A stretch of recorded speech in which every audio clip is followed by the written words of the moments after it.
நண்பர்களே வணக்கம். நாம் கம்பராமாயணம் சூடாமணி படத்தை பற்றி பார்க்கிறோம். அதனுடைய நிறைவு பகுதிக்கு வந்துட்டோம் நினைக்கிறேங்க. நிறைவு பகுதிக்கு வந்துட்டோம். இதனுடைய கதை தொடர்ச்சி நமக்கு தெரியும். இறுதி வகுப்பில் பார்த்தோம், அனுமன் சீதையிடம் சொன்ன ஆறுதல் மொழி, அதற்கு பிறகு சீதையினுடைய தெளிவு. சீதையிடம் அனுமன் கேட்ட ஒன்று கேட்கிறான், நான் ராமனிடம் திரும்ப செல்லும் போது அவரிடம் நான் சொல்ல வேண்டிய ஏதேனும் உறுதியான ஒரு சில பொருளை எனக்கு கொடு அப்படின்னு கேட்கும் பொழுது சீதை முதலில் அவருடைய வாழ்க்கையோடு தொடர்புடைய 2 காட்சிகளை சொல்கிறார், 2 நினைவுகளை சொல்கிறார். இது நீ போய் சொன்னா ராமனுக்கு அது பதியும் என்று சொல்கிறார். அப்படி சொன்ன அந்த சீதை சொன்ன 2 விஷயம் நமக்கு தெரியும். ஒரு முறை ஒரு மலையில காகம் சீதையை துன்புறுத்தும் போது அந்த காகத்துக்கு எதிராக எந்த அஸ்திரத்தை விட்டவன், பிரம்மாஸ்திரத்தை விட்டவன் என்கிற ஒரு விஷயமும், அவள் வளர்த்த கிளிக்கு என்ன பெயர் வைப்பது என்கிற ஒரு டிஸ்கஷன் நடக்கும்போது ராமன் எந்த பெயரை சொல்றான், என்னுடைய அன்னை கைகேயினுடைய பெயரை வை அப்படின்னு சொன்ன இந்த 2 விஷயத்த சொல்கிறார். சரி, சொல்லிட்டு இது வரைக்கும் பார்த்தோம். சொல்லிட்டு பாருங்க, அடுத்து சரி நினைவுகள் சார்ந்த ஒரு சில குறிப்பை கொடுத்த சீதை இப்போ பொருளா ஒண்ணு தர. சரி, பொருளா ஒண்ணு தர. ஏன் அப்படின்னா உறுதி பொருள்களை சொல்வது என்பது யார் வேணா சொல்லலாம். ஒருவேளை ஒரு சில பேர் ஞான திருஷ்டி அப்படிம்பாங்க. ஞான திருஷ்டி அப்படின்னா ஞானத்தினால் கூட உணர்ந்து கொள்ள முடியும், இல்லை யாராவது கேள்வி போட்டு சொல்ல முடியும். ஆனா அப்படி இல்லாம சீதை விரும்புறா பாருங்க, அந்த விருப்பத்தை சொல்றா. என்று உரைத்து இனி இத்தனை பேர் அடையாளம் ஒன்று உணர்த்துவது இல்லென எண்ணி உணர்ந்தால் தன் திருத்துகளில் பொதிவுற்றது தானே வென்றது அச்சுடர் மேலோடு கீழோடு மெய்யால். பாருங்க, அந்த சீதை யோசிக்கிறாள், சீதை கருதுகிறாள். என்ன கருதுகிறாள் அப்படின்னா, என்று உரைத்து ஆரம்பிக்கிறது பாட்ட. என்று உரைத்து என்று ஏற்கனவே சொன்ன பிறகு எதை சொன்ன பிறகு அவங்களுடைய வாழ்க்கையில் நடந்த அந்த நினைவுகளை அவள் சொன்ன பிறகு என்று உரைத்து இத்தனை பேர் இனி அடையாளம். அதாவது இத்தனை பேர் என்பது இவ்வளவு பெரிய அடையாளம், இனி இனிமையானது ஒன்று உணர்த்துவது. அதாவது இது ஒன்று என்பது கூறக்கூடிய செய்தின்னு அர்த்தம். கூறக்கூடிய செய்தி. அப்ப சீதை போன 2 பாட்டுல சொன்னார் இவ்வளவு இனிமையான அனுமன் ராமனிடம் கூறக்கூடிய செய்தியை சொன்ன சீதை பாருங்க, இல் என எண்ணி. அதாவது இல் என எண்ணி அப்படின்னா வேறு ஒன்றும் இல்லை. நினைவுகளை பகிர்ந்தாச்சுங்க, இன்னும் சொல்றதுக்கு ஏதாவது நினைவு இருக்கான்னு யோசிக்கிறா. அவளுக்கு வேற நினைவு வரவில்லை. அதுவே அவளுக்கு போதுமானதாக இருந்தது. இன்னொன்னு அவளுக்கு சிக்கல் என்னன்னா, அனுமனை விரைவாக அனுப்ப வேண்டும் என்கிற ஒரு சிக்கல் இருக்கு. அப்ப அந்த நேரத்துல சீதைக்கு ஒன்று தோணுது பாருங்க. அவனுக்கு என்ன தோணுது அப்படின்னா, எண்ணி, அதாவது இல்லைன எண்ணி தன் திருத்துகளில் பொதிவுற்றது தானே உணர்ந்தாள். இப்போ சீதைக்கு டக்குன்னு ஒண்ணு ஞாபகம் வருது, நினைவுக்கு வருகின்றது. தன்னுடைய துகில் என்பது ஆடைன்னு அர்த்தம். இங்க சொல்ற துகில் என்பது அவனுடைய சேலை. சீதைக்கு திடீர்னு ஒண்ணு ஞாபகம் வருதுங்க. அவ யோசிக்கிறா, அனுமனுக்கு சொல்லிட்டோம், அங்கே போய் சொல்ல வேண்டிய உறுதியான நினைவுகளை பகிர்ந்து விட்டோம், இன்னும் சொல்வதற்கு ஏதாவது இருக்கா அப்படின்னு யோசிக்கிறா. யோசிச்சு பார்க்கும் பொழுது அவளுக்கு இன்னும் தோணல அப்படின்னா போதும்னு நினைக்கிறாங்க. இன்னொன்று அனுமனுடைய டைமையும் பார்க்கணும், அவனையும் அனுப்பணும். அப்போ டக்குன்னு சீதை கொண்டு ஞாபகம் வருகின்றது, தன்னுடைய அழகான திருத்துகள், இங்க சொல்ற திரு என்றால் அழகான மேன்மை பொருந்திய சேலையா, அந்த சேலையில பொதிவுற்றது அப்படின்னா முடிந்து வைக்கப்பட்ட சேலையில முடியுதுன்னு சொல்லுவாங்க. சேலையில நீங்க பார்க்கலாம், பெரிய வீட்டில் இருக்கிற பாட்டிமார்கள் அம்மாக்கள்லாம் காசையும் பொருளையும் எங்க முடிஞ்சு வைப்பாங்க, சேலையில முடிஞ்சு வைக்கிறத நம்ம பார்க்கணும். அந்த முடிஞ்சு வைக்கிறது முந்தானை அப்படின்னு சொல்லுவாங்க. இந்த முந்தானை முடிஞ்சு அப்படின்னு கூட சொல்லுவாங்க, முந்தானையில் முடிவது அப்படின்னு சொல்லுவாங்க. அப்ப இங்க பாருங்க, அவளுடைய அந்த சேலையில பொதிவுற்றது தானே. அதாவது அவள் அந்த சேலையில் முடிந்து வைத்திருக்கின்ற அந்த சூடாமணியினுடைய நினைவு யாருக்கு வருது? சீதைக்கு வந்தவன் பாருங்க உணர்ந்தாள். உணர்ந்தாள் என்றால் அந்த சூடாமணிய அனுமனுக்கு ஒரு பெரும் அடையாளமாக, ராமன் பார்க்கக்கூடிய அடையாளமாக தர வேண்டும் என்று அவள் அறிந்தாள். அவள் டக்குனு ஞாபகம் சொல்லியாச்சு. அவ யோசிக்கிற பாருங்க, ஒரு சீதையினுடைய அந்த நுட்பத்தை பாருங்க, அறிவை பாருங்க. சொல்லிட்டோம். இப்ப சொல்லும் போது நான் ஒரு விஷயத்தை உங்களுக்கு சொல்றேங்க. நான் சொன்னதை நீங்க இன்னொருத்தருக்கு சொல்லும் போது நான் சொன்ன உணர்வோட சொல்ல முடியுமா? முடியுமா? நிச்சயமா முடியாது. அப்போ அவ யோசிக்கிறா, ராமன் கண்களால் பார்க்கக்கூடிய ஒரு அடையாளத்தை தருணமே யோசிக்கிறா. ஏன்னா வரும்போது அனுமன் ராமனுடைய கனையாடியை வாங்கிட்டு வந்திருப்பான். கனையாடிங்கிறது வந்து மோதிரத்தை வாங்கிட்டு வந்திருப்பான். அப்ப இவ இப்பதான் யோசிக்கிறா, ஏதாவது ஒரு பொருள் தரணும், அந்த பொருளை கொடுத்தால் மட்டும்தான் இன்னும் நம்பிக்கை கூடும். அந்த பொருள் சாதாரண பொருளா இருக்கக்கூடாது. அப்ப டக்குனு ஞாபகம் வருது, அவளுடைய புடவையில எதை முடிஞ்சு வச்சிருக்கா? சூடாமணிய முடிஞ்சு வச்சிருக்காங்க. அந்த சூடாமணிய ஞாபகத்துக்கு வருது. வந்த உடனே அவளுக்கு ஒண்ணு தோணுது, இதையும் அடையாளமா யாருக்கு தரணும்? அனுமனுக்கு தர வேண்டும் என்று அவள் எண்ணி பாருங்க அவள் யோசிக்கிறார். மேலோடு கீழ் உற மெய்யால் அச்சுடர் வென்றது அப்படின்னா பாருங்க, அச்சுடர் தானே வென்றது. அதாவது அவ யோசிச்சு அந்த சூடாமணிய எடுக்கிறா, சூடாமணிய நினைவு வந்து எடுக்கிறா. அந்த சூடாமணி என்னவா? மேலோடு கீழுற. மேல் அப்படின்னா விண்ணுலகம், கீழ் என்பது வந்து இந்த பூவுலகம். இந்த இரண்டு உலகத்தோடும் பொருந்தக்கூடிய அந்த சூடாமணி, இரண்டு உலகத்தோடும் பொருந்தக்கூடிய மேன்மை பொருந்திய அந்த சூடாமணி, இரண்டு உலகத்தோடும் பொருந்தக்கூடிய அந்த சூடாமணியானது தானே ஒன்றாக தனியாக நின்று வென்றது அச்சுடர். அந்த சூரியனையே வெல்லும் அளவிற்கு சுடர் பரப்பு நின்றது.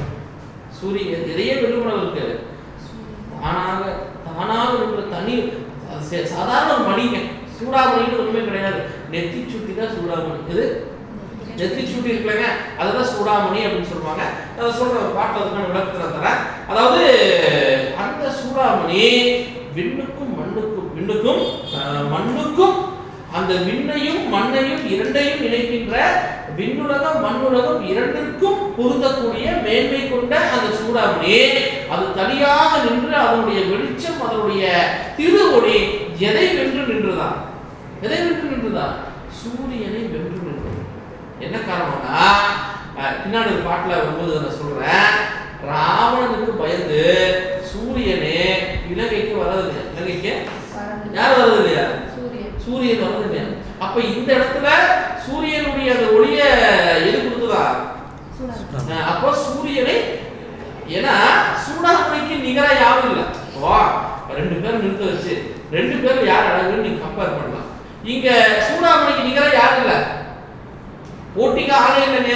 அப்ப அந்த சூடாமணி தனியாக நின்று சூரியனை வென்று நின்றது.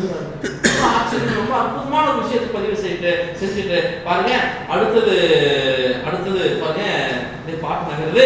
வாங்கினால் தன் மலர்க்கையில் மன்னனை முன்னா ஏங்கினால் அனுமனும் என்கொள் இது என வீங்கினால் வியந்தால் உலக ஏழும் விழுங்கி தூங்கு காதுகள் முற்றும் இரிந்தது சுற்றும்.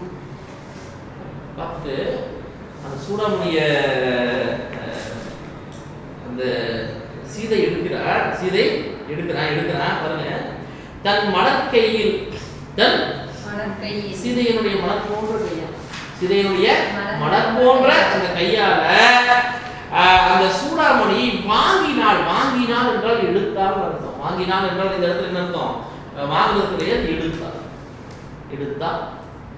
அப்ப இதுல வந்து சார் ஏன் சார் எடுத்தாள்ன்றத வாங்கினாள்னு சொல்றாருன்னா, அவருடைய உடையில் முடிந்து வைத்திருக்கின்ற அந்த சூடாமணி என்பது தெய்வத்தன்மை பெற்ற சூடாமணி என்பது அப்படி இஷ்டத்தை எடுத்துக்க முடியாது.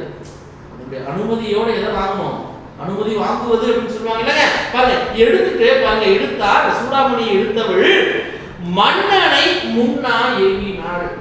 இது இங்க சொல்ற மன்னன்ங்கிறது யாருன்னா, இங்க சொல்ற மன்னன் ராமன் தான். ராமனை முன்னா அப்படின்னா எண்ணுதல். ராமனை எண்ணி முன்னி எண்ணி ஏங்கினான். அப்ப இந்த இடத்துல உரையாசிரியர்கள் சொல்றாங்க, நீங்க சொல்ற மன்னா என்பது ராமனை மட்டும் குறிப்பது அல்ல. ஏன்னா சூடாமணி என்பது தாய் திருமணம் செய்து செல்கின்ற அந்த பெண்ணுக்கு தருகின்ற சீதனம். அப்போ இந்த சூடாமணிய ஜனகன் கொடுத்திருக்கிறார். யார் கொடுத்திருக்கா? யார் வீட்டு சீதனம்? தாய் வீட்டு சீதனம். தாய் வீட்டு சீதனம் ஒரு பெண்ணுக்கு பெருசுங்க. ஜனகன் கொடுத்திருக்கிறார். அந்த சூடாமணியோடு வந்த சீதையை தசரதனும் ராமனும் பாதுகாத்திருக்கிறார்கள்.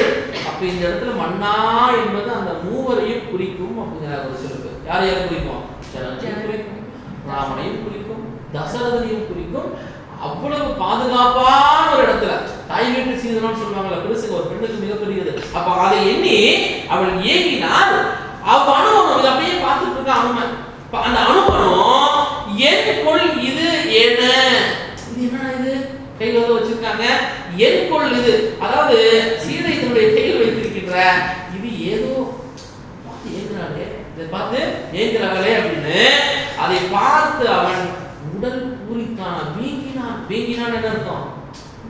பார்த்தவுடனே அந்த உணர்ச்சியினுடைய பெருக்க பார்த்த உடனே சீதையினுடைய முகத்தில் மீண்டும் அந்த உணர்வினுடைய கலையை பார்த்த உடனே அவங்களும் அதை பார்த்து பூரிக்கிறாங்க. அந்த சூடாமணியினுடைய சிறப்பு, சூடாமணியினுடைய பொதுவாக அந்த லிங்கத்துல மரகத லிங்கம் அப்படிம்பாங்க. இந்த மரகத லிங்கத்தை பார்த்த உடனே அதனுடைய வைப் வந்து நம்மள கொஞ்சம் ரெஃப்ரெஷ் ஆகும்பாங்க. அப்ப இந்த சூடாமணியை பார்த்த உடனே அவன் விம்மினான், வியந்தான், அதை பார்த்து ஆச்சரியப்படுறான். இப்படி ஒரு மணி இருக்கு.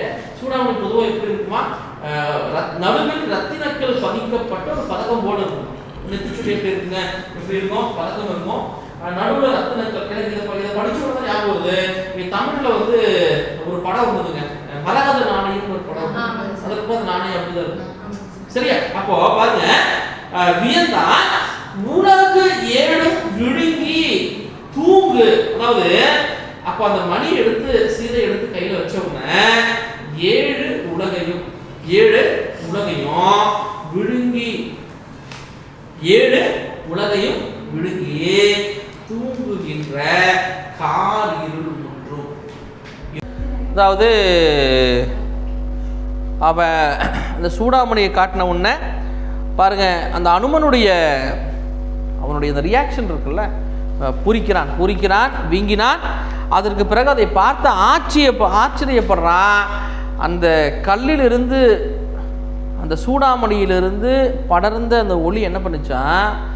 ஏழு உலகையும் சூழ்ந்து உறங்குகின்ற இருள், ஏழு உலகையும் சூழ்ந்து உறங்குகின்ற அந்த இருள் முற்றும் இருந்தது அப்படின்னா ஓடி போனதுன்னு அர்த்தம். இருந்தது அப்படின்னா ஓடி போனது. சுற்றும், அதாவது அந்த வெளிச்சத்தில், எந்த வெளிச்சத்தில்? சூடாமணியினுடைய வெளிச்சத்தில் ஏழு உலகையும் சூழ்ந்து நின்ற தூங்கும் இருள். எந்த இருளா சார்? அது என்ன சார் தூங்கும் இருள் அப்படின்னா? இது அப்படியே கனெக்ட் பண்ணுறாரு. ராவணனுடைய அந்த செயலால் இப்போ சீதையை சுற்றி இருக்கிற துன்பம் இருக்குல்ல, துன்பம் கூட இருள் தானே. துன்பம் கூட இருள். சுற்றி இருக்கின்ற அந்த இருளானது, அந்த துன்பமானது அந்த சூடாமணியினுடைய வெளிச்சத்தில் அந்த ஏழு உலகை விட்டும் விலகி ஓடி போச்சான். ஏன்னா பொதுவாக சொல்லுவாங்கல்ல, ஒரு பவர்ஃபுல்லான ஒன்று போகும்போது அங்கே இருக்கிற தீமை ஓடி போகும் அப்படிம்பாங்க. தீமை ஓடி போயிருப்பாங்க. அப்போ எதை பார்த்து ஓடி போச்சான்? இந்த சூடாமணியினுடைய அந்த வெளிச்சத்தை பார்த்த உடனே அந்த இருள் இருந்ததுங்கிறார். அழகான சொல்லுங்க, இருந்தது அப்படின்னா அது வந்து அப்படியே ஓடி போச்சான். இருள் எல்லாம் ஓடி போனது பாருங்க. அப்போ அங்கே அந்த இடத்துல ஒன்று நடக்குது. மஞ்சு அலங்கு ஒளியேனும் இம்மாநகர் வந்தான் அஞ்சலன் என வெம்மகன் கண் அரக்கர் அயிர்த்தார் சஞ்சலம் புரி சக்கரவாகமுடன் தாழ் கஞ்சமும் மலர் உற்றன காந்தின காந்தம். அப்போ நடக்குதுங்க, ஒரு சில விஷயம் நடக்குது. கம்பர் சொல்கிறாரு, மஞ்சு அலங்கு ஒளியோனும். இங்கே சொல்கிற மஞ்சு என்பது மேகம், அலங்கு என்றால் அசைவது, மேகத்தின் இடையில் அசைந்து செல்கின்ற ஒளியோன் என்பது சூரியன். சூரியன் எங்கே அசைந்து செல்கின்றது? மேகத்தினுடைய இடையில அசைந்து செல்கின்ற சூரியனும் பாருங்க. மஞ்ச அலங்கு அசைந்து செல்கின்ற ஒளியனும் இம்மாநகர் வந்தான். அது வரைக்கும் இலங்கைக்கு வராத சூரியன் எங்கே வந்தா இலங்கைக்கு வந்தாச்சா? இது சூரியனே வரலைங்க. இந்த இடத்துல நம்ம எப்படி எடுத்துக்கணும்னா, அந்த சூடாமணியினுடைய வெளிச்சம் எப்படி இருக்கா இலங்கையில்? சூரியனுடைய வெளிச்சம் போல. அப்போ பாருங்க, இம்மாநகர் வந்தான் அஞ்சலன் என வெம்கண் அரக்கர் அயிர்த்தார். அப்போ அந்த இலங்கையில் இருக்கின்ற அரக்கர் அப்படியே பார்க்குறாங்க, ஒரு ஒளி பரவி இருக்கின்றது. அந்த சூடாமணியினுடைய ஒளி எந்த ஒளியை போல் இருக்கு? சூரியனுடைய ஒளியை போல் இருக்கு. அப்போ அந்த அரக்கர்கள் அயிர்ந்தார். அது என்ன சார் அயிர்ந்தார் அப்படின்னா, அந்த அரக்கர்கள் எப்படி யோசிச்சாங்களா பாருங்க, எப்படி அயிர்ந்தார் அப்படின்னா சந்தேகமுற்றார்களா? எப்படி சந்தேகமுற்றார்களா அப்படின்னா, இந்த மாநகருக்கு திரும்ப யார் வந்துட்டா? சூரியன் வந்துட்டான். அஞ்சலன் அவன் இதுக்கப்புறம் அஞ்ச மாட்டான். ஏன்னா இதுக்கப்புறம் அவன் பயப்பட மாட்டான். அந்த ஒளியை பார்த்து சொல்றான், சூரியன் வந்திருக்கான், இதுக்கப்புறம் அவன் அஞ்ச மாட்டான் என வெம்கண் அரக்கர். இங்க சொல்ற வெம் என்பது கொடிய கண்களை கொண்ட அரக்கர்கள் என்று சந்தேகப்பட்டார்களா? என்னங்க சந்தேகப்பட்டார்களா? அரக்கர்கள் சந்தேகப்பட்டார்களாம். கொடிய கண்களை கொண்ட அரக்கர்கள் அந்த வெளிச்சத்தை பார்த்து. சரி, அதே அந்த வெளிச்சத்தை சூரியன் என்று நினைத்த சஞ்சலம் புரி சக்கரவாகம். இங்க சொல்ற சக்கரவாகம் என்பது ஒரு வகையான பறவைங்க. சக்கரவாள பறவை அப்படின்னு சொல்லுவாங்க, சக்கரவாளம் அப்படின்னு சொல்லுவாங்க, சக்கரவாகம் அப்படின்னு சொல்லுவாங்க. இந்த பறவை இவ்வளவு நாள் இலங்கையில் அந்த பறவை சஞ்சலம் அப்படின்னா மனக்கலக்கத்தை சஞ்சலம் அப்படின்னு சொல்லுவாங்க, மனசஞ்சலம் அப்படின்னு சொல்லுவாங்க. அப்போ இந்த பறவை இவ்வளவு நாள் அந்த பறவை சஞ்சலத்தில் இருந்ததான். ஏன் தெரியுமா? ஏன் சஞ்சலத்தில் இருந்தது அப்படின்னா, அந்த பறவை சூரியன் உதித்த பிறகு, சூரியன் உச்சி ஏறிய பிறகு தன்னுடைய இணையோடு சேர்ந்து அது மகிழ்ந்திருக்குமா அப்படின்னா அங்கங்க சுத்துமா. சரியா? அப்போ இவ்வளோ நாள் சூரியனையே பார்க்காத அந்த சக்கரவாள பறவை, மணக்கவடியில் இருந்த சக்கரவாள பறவை இப்போ அந்த வெளிச்சத்தை பார்த்த உடனே சூரியன் வந்து விட்டான் என்று எண்ணி அது சக்கரவாகமுடன் அந்த சக்கரவாள பறவையும் தாழ் கஞ்சமும் மலர்வு உற்றன. இங்க சொல்ற தாழ் அப்படின்னா தாழ்ந்து நிற்கின்ற, கஞ்சம் என்பது இந்த இடத்துல தாமரை. அதாவது மலர முடியாம தாழ்ந்து இருக்கின்ற இந்த தாமரையும் மலர்வூற்றன, மலர்ந்தனவா மகிழ்ச்சியில். அவ சொல்றா பாருங்க, சூரியனை போல, எது சூடாமணி சூரியனை போல இருக்கு. அந்த வெளிச்சத்தை பார்த்த உடனே இது நாள் வரை மிக பெரும் கவலையில் இருந்த சக்கரவாள பறவையும் அந்த பறவையோடு மலர முடியாமல் முகம் தாழ்ந்திருந்த தாமரை மலர்களும் மலர்ச்சியுற்றனவா. தாமரை மலர் எப்போ மலருங்க? சூரியன் வரணுங்க, அப்போதான் மலரும். சூரியன் வரணும் இல்லை? அப்போ அப்படி இருந்ததா. அதோடு பாருங்க, காந்தம் காந்தின. இங்க சொல்ற காந்தம் என்பது என்ன அப்படின்னா சூரியகாந்தி